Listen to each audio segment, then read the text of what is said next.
आज आहे शनिवार आणि आज मला आहे सुट्टी. तर आज सुट्टी असल्यामुळे चला म्हणलं जाऊया कुठेतरी.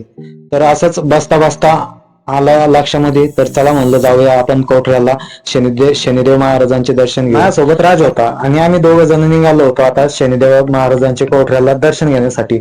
आणि बघू शकता तुम्ही, भोकरदानामधून आम्ही शिवाजी महाराजांच्या पुतळ्याजवळ निघालो होतो आणि ट्रॅफिक एवढी होती, बापरे. आज शनिवार होता. बाजार बाजार म्हणजे ट्रॅफिक राहतेच भोकरदन मध्ये. आणि त्यानंतर आलो आम्ही सिल्लोड रोडवरच्या समोरच्या पेट्रोल पंपवर, पेट्रोल भरलं आणि मग परत निघालो आम्ही त्याच रस्त्याने. असं निघता निघता मग फायनली आला शनिदेवांचे मंदिर. तर मित्रांनो, हे नांदवाडीच्या थोडं पाठीमागचे आम्ही इथं दर्शन घेतलं देवांचे. भाऊ पाहू शकता, भाऊ लांबालाच झोपला होता आणि दर्शन घेतलं आम्ही इथून. हे बारीक चिल्ले पिल्ले इथं भांडणं करत होते, त्यांचं सगळं पाहून घेतलं. इथं वातावरणाची थोडी मजा घेतली. त्यानंतर निघालो आम्ही नांजा माझ्या मामाचं गाव आहे आणि मामा माझे या जागामध्ये नाहीये. तर चला म्हणलं, त्यामुळे भेटूया त्यांच्या मुलाला आणि मामीला त्यांना. फायनली निघालो आम्ही जैनपूर कोठारा, कारण तिथं आम्हाला जायचं होतं शनी महाराजांच्या मंदिरावर. तुम्ही बघू शकता आम्ही आलेलो जैनपूर कोठारा आणि मंदिरावर सुद्धा आलो. तर दर्शन घेत आम्ही पायरीवरचे आम्ही निघालो महाराज शनिदेवांचे दर्शन घेण्यासाठी. अरे मित्रांनो, तुम्हाला एक सांगायचं राहिलं, इथला व्ह्यू इथला भारी नजारा एवढा खतरनाक आहे मित्रांनो.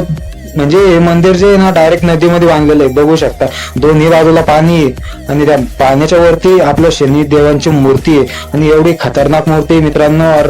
अरे एवढं भारी वाटली ती मूर्ती पाहून मित्रांनो. मी पहिल्याच वेळेस आलेलो होतो इथं. तर मित्रांनो बघू शकता तुम्ही, शनिदेवांची मूर्ती एवढी खतरनाक आहे, मनाला तिच्याकडे डायरेक्ट आकर्षित करून घेते, एवढी भारी मूर्ती आहे. आणि मूर्तीच्या समोरच मित्रांनो तुम्ही बघू शकता सुंदर अशी एक महादेवांची पिंड आहे आणि त्या पिंडाच्या बाजूलाच आपल्या नंदी महाराजांची मूर्ती सुद्धा आहे. तिथं आम्ही हनुमान चालीसा सुद्धा म्हणलो. 2 शब्द तुम्हाला मी ऐकवतो.